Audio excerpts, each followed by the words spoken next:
One of the sad facts about gaming in the 20-teens is that we've come to expect a certain number of full-priced multiplayer games with almost nothing in them.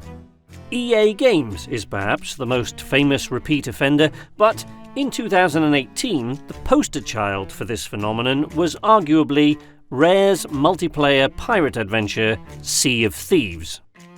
Stylistically beautiful, but with about as much content as a shop mannequin's trousers, the version of this game available at release was a disappointment to many who had followed its development, and was largely forgotten by mainstream gaming, who dumped it in their wake and looked to Ubisoft's Skull and Bones to carry the pirate torch.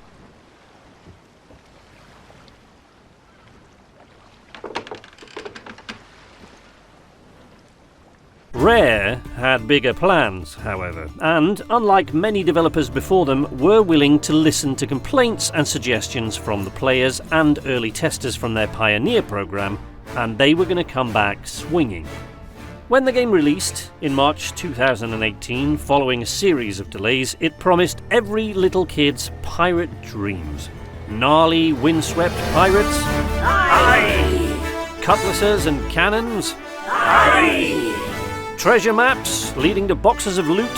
Yarr! A hypnotic blue sea to explore at your leisure? Yarr! Chickens and pigs to deliver in a timely fashion? Yarr! Wait, what? Chickens? What? Yeah. If you've always dreamed of being the pirate that other pirates beat up for their lunch money, you could become a merchant. Or, more accurately, you had no choice if you wanted to earn Sea of Thieves' most coveted status symbol, the distinguished rank of Pirate Legend. The characterful pirate you create on Sea of Thieves' innovative wheel of pirate genetics is free to roam the eponymous sea in a magic, respawning ship the size of which is pretty much your choice, but is determined to a certain extent by the size of your crew, the maximum allowable being 4 players on an 8-gun galleon. A wise measure on the part of Rare, intended to prevent large groups of players forming huge fleets which would dominate servers, preventing smaller groups or lone players from making progress. And while Sea of Thieves is certainly best enjoyed with friends, it is, and always has been, perfectly playable as a lone pirate. Many players often voyage alone in this game, myself included, and you can make progress just as well as a crew of 4, if perhaps a little more slowly and with slightly higher risk. But once you'd killed a few skeleton crews and sold the skulls of their captains to the Order of Souls, things started to stagnate a little. One treasure map was very similar to all the others, and by the time you'd chased down your 48th chicken for the Merchants Alliance, you didn't much care if they were white, red speckled, black or golden. You just wanted to kill them all. Even that didn't give much satisfaction, as their energies simply rejoined the force and you couldn't even make a decent sandwich. So off you went from island to island until the loneliness of the pirate life left us all sailing towards the horizon with a 1,000-yard stare, telling stories to a banana. Sunday! Did I ever tell you about the time myself and Blackbeard got into a drunken game of truth or dare with a ship's pirate? Sunday! Did I ever tell you about the time I was shipwrecked with Anne Bonny and a handsome young boatswain named Tim at the time? I went overboard while fishing off the coast of Jamaica. Did I ever tell you about the time that myself and Calico Jack escaped from a Navy ship by pretending to be dolphins? No? Just me then. But moving on. So what was left after you'd turned in your 100th glowing skull and raided enough strongholds to realise that gold skeletons aren't better than you, no matter how much bling they wave in your face? A powder keg separates every part of them from every other part of them just the same as the poor skeleton. Well, there's always PvP. Tell you what, we'll come back to that. Because while the less patient pirate had abandoned Sea of Thieves for dead, it had washed ashore on some far island, fashioned a rudimentary sextant from coconut shells and palm fronds, bulked up on a potassium-rich diet, and was now sailing back over the horizon in a gold-laden galleon to set its pet megalodon on anyone who had ever called it a loser. The first Sea of Thieves DLC, The Hungering Deep, introduced the giant prehistoric shark of Jason Statham's nightmares, the Megalodon, which would spawn randomly and occasionally charge your ship if it thought you looked tasty/threatening/sexy enough to bite holes in. It released at the end of May 2018 and also introduced little things like the speaking trumpet and the drum, as well as a few cosmetic items and new persistent faction, the Bilge Rats. Fast forward to September 2019 and by now we have Cursed Sails, Forsaken Shores, Festival of the Damned, Shrouded Spoils, a huge anniversary update, black powder stashes, dark relics, and a promise from Rare, more specifically from Sea of Thieves executive producer Joe Neate, to deliver new content on the second Wednesday of every month from now on. How long Rare will be able to keep this up is anyone's guess. It doesn't seem sustainable to me. Just stories. But since that first update in 2018, they've already introduced rowboats, fishing, harpoons, a new ship type, the Reaper's Mark, Reaper's Chests, emergent ghost galleons crewed by skeletons, cursed cannonballs, cursed mermaid statues and their valuable gems, sea posts, cargo runs with new traders, 2 new factions, an entirely new area of the map called the Devil's Roar, full of volcanoes, earthquakes, boiling waters and lava, a completely new game mode called the Arena, in which ships battle it out against the clock to dig up and turn in chests of silver in return for points, while trying to avoid being robbed, killed or sunk by the other crews, and the addition of Tall Tales quests, which will send you on Goonies-style treasure hunts from one corner of the world to another, solving puzzles, deciphering riddles, battling skeleton lords, reading the stars and following clues to bring home the loot and earn new titles and cosmetics. There are literally dozens of other additions to Sea of Thieves that I didn't list here because this review would have been twice as long, but it's safe to say that Sea of Thieves is nothing like the handsome bag of mostly water that it was when it started out, and any player claiming they can't find anything to do is clearly trying very, very hard not to. The chickens are still present, but at least now, when their feathery faces have pushed you to breaking point, you can just eat them. Alright, cook them, then eat them. Now who's laughing, Feathers? It has its problems, like most large multiplayer games. I have occasionally stood in front of the map table, only to suddenly phase through the hull into the ocean while my ship continues its voyage without me. There have been a few problems lately with gold and reputation not being awarded following an update, and the infamous flying ship bug, which I've often seen shared on social media but never actually experienced, had many players asking Rare not to remove it. But bugs like this are the exception rather than the rule, and Rare are usually quick to let you know that they are aware of the problem and usually very quick to fix it. Hit registration has been a persistent problem in the past as well, but the devs are finally trying to fix that once and for all. For the most part, this game is gorgeous and exciting. The award-winning soundtrack by Robin Beanland is definitely in my top 5 video game soundtracks of all time, evoking tension, excitement, mystery and relief dependent on the situation, the eerie change of tone when you enter a foggy area, the triumphant fanfare upon completing a skeleton fort or sinking a fleet of ghost galleons. The brief blast that lets you know your cannonball struck its target, or the haunting mystery melody as you dive a shipwreck, all contribute greatly to the amazing atmosphere of adventure that this game creates. Even islands in different areas of the map have their own signifying tunes. But the incredible audio doesn't stop at the music. Those who have played a few games with me know that I'm something of a stickler for how weapons and explosions feel in a game.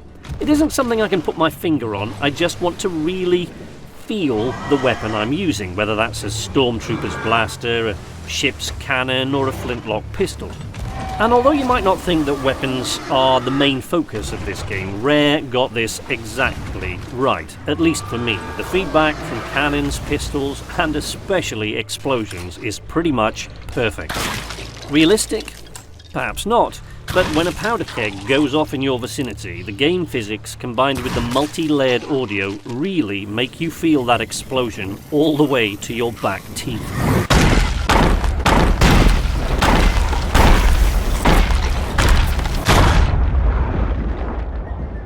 The visuals in Sea of Thieves 2 are just stunning. Rare haven't gone for hyper-realism here, the whole game has a caricaturistic look and feel, but it's definitely no less gorgeous for it. And I am not the first person to say I have yet to see a more beautiful ocean in any game I've ever played. It isn't just the look of it. The way it picks up the sunlight, especially in the Devil's Roar, is just incredible, but it's also the way the sea feels when you're crashing through the swells. Sea of Thieves fans seem sometimes almost evangelical in their support for this game, and Rare has earned that support. But there is one area of the game which continues to divide the ordinarily supportive and friendly community right down the middle, and it's a biggie.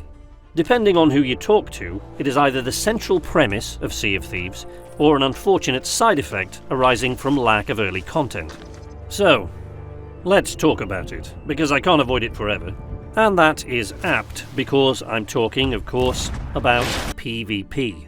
And if you play Sea of Thieves, no matter how sneaky you are, no matter how far or how fast you run, you cannot avoid PvP combat for very long. Now, you're going to think that what I'm about to say makes me a fence-sitter, afraid to commit to one side or the other, but I used to be fairly squarely on one side of the fence. It's experience and plain simple listening to the arguments that have pushed me into the middle. You see, I can see both sides of this, and there are lunatics in both camps. In the watch the world burn camp, you have the people who will continually and relentlessly draw your attention to the game's title, especially to this part of it, trotting out tired old rhetoric like, "It's called Sea of Thieves, not Sea of Friends," as though it were the deepest, most mind-blowing phrase they ever heard.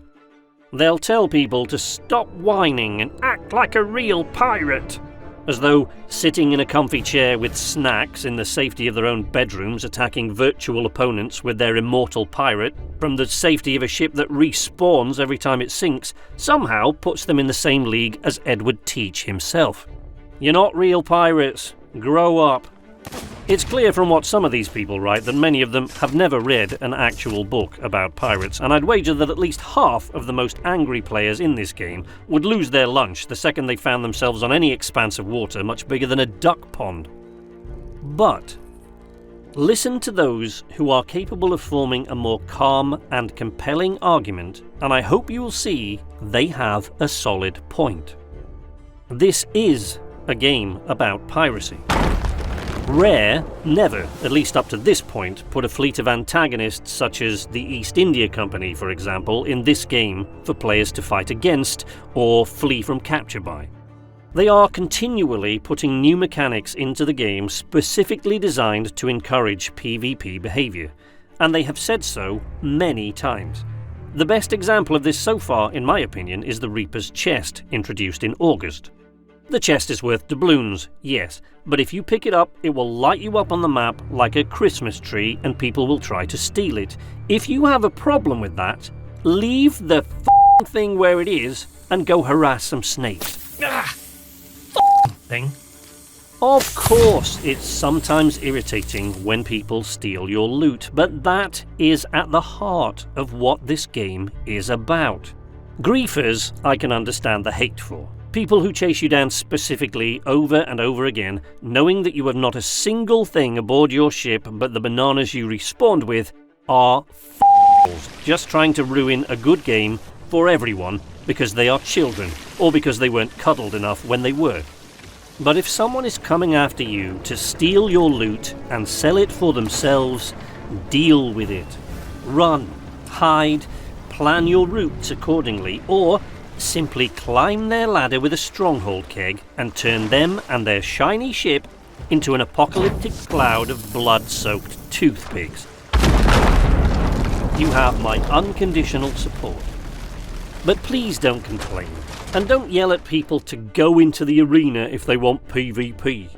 The arena is a different animal altogether. It is a fun and exciting race against time and other crews in a small area of the map for points on a leaderboard, and I highly recommend you try it out, but it has nothing to do with the exploration element, and in Sea of Thieves Adventure Mode, you are fair game.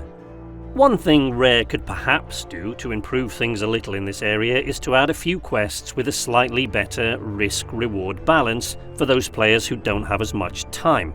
When you pick up a quest, especially as you get further up the ranks with the various factions, there is no telling when you vote for it whether it's going to last 20 minutes or 2 hours.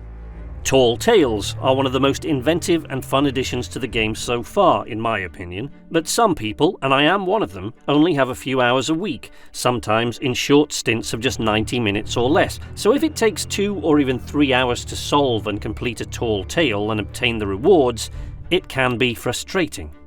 Is it infuriating when you spend the only 2 hours you have all week long on getting an item for a Tall Tale all on your own, and a crew of 4 sinks your ship, losing the artifact to the cold blue sea? Of course it is. I've had this happen to me, and the problem for people like me is that we haven't just lost 2 hours, we've lost a week's worth of playing time, which we have to do all over again. But that is just part of the deal if you want to play this game. And honestly, even though I brought it up, I'm not entirely convinced Rare should add things like shorter missions in places. Because this is one of my favourite games of the last decade, and although the risk-reward balance is not set up for people with as little time as I often have, that is part of the adventure. Part of what makes this game so appealing to people like myself is the excitement that comes with the knowledge that you could lose it all at any moment. And say what you want about PvP in this game, but one of the greatest things about it is that it is a completely level playing field at all times. There are no special weapons that you can unlock with higher levels, no faster ships, no extra weapon slots, no special abilities that you gain upon reaching Pirate Legend, just a secret bar full of ghosts telling bad jokes and a whole bunch of new levels to grind through with new quests to help you get there. Cosmetic changes are the only things that gold can buy you in this game, and there are plenty of them. But the only things that make a difference between winning and losing are numbers and skill. If you are a complete Sea of Thieves noob and a poor fighter, but you're a brilliant tactician, you have just as much chance of winning in an encounter as the galleon full of pirate legends crashing towards you with sails unfurled. If you can't outnumber them, you might be able to outthink them, but they will have no advantages besides experience, no matter how long they have played this game. There is, of course, a noticeable advantage for PC players over console players, but Rare are addressing that with coming updates, giving players the ability to opt out of playing against people with a mouse and keyboard, so that excuse will shortly be no more. Xbox Game Pass, in my opinion, was one of the best things to happen to this game. Without Game Pass, many of those who were put off by the early emptiness of it all might never have come back. But then again, the reality is, this is what open-world multiplayer games are like now. At release, many of them just don't live up to the hype, but they aren't going anywhere. Give them the chance to fill the world and fix the bugs they can only discover once the whole world starts to play, and you might be pleasantly surprised. Sea of Thieves is one of those games that really makes you work for loot and status. It's a rare example of real exploration and risky adventure grounded in the light-hearted roots of games like the Monkey Island series. I honestly think that anyone who really enjoys exploration and adventure games should be playing it, and sometimes I've sailed for hours without encountering a single hostile player, but as a general rule, if you have a real problem with other players trying to sink your ship and steal your loot, this is not the game for you. These have been my opinions on Sea of Thieves, but if you want to form your own, the game is available on PC and Xbox and is still available at no extra cost to anyone with Xbox Game Pass.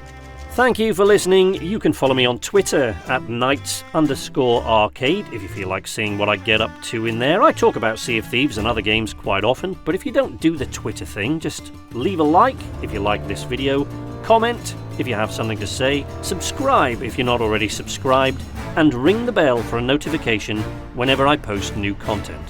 But until next time, from Knights Arcade, this is Sleepless Night, saying nighty-night. Well, what are you waiting for?